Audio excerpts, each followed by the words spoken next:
આ વર્ષે સાહેબ વાતાવરણ એવું રહેલું છે ને એટલે મરચામાંથી હટતી જ નથી.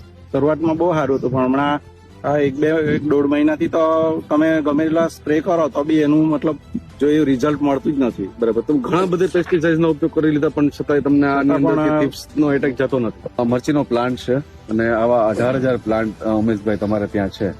અને અત્યારે જે મરચીની અંદર જે આ કુકર વળી ગઈ છે, બરાબર છે, આ એક થીપ્સનો એટેક છે.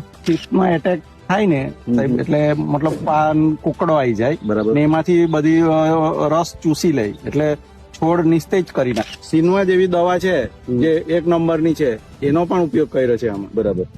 એનાથી પણ આમાં થીપ્સમાં એટલે શરૂઆતમાં મતલબ એ થઈ જાય પણ નવી પાછી ડેવલપ થઈ જ જાય છે.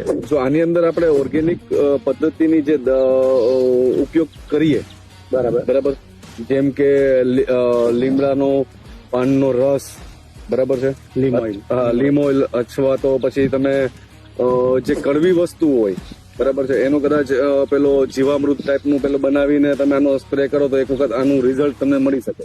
થોડી મહેનત વધી જાય પણ ઓર્ગેનિક પણ કહેવાય અને એક વે એટલે એક રસ્તો પણ છે આનો, સોલ્યુશન છે ખરા.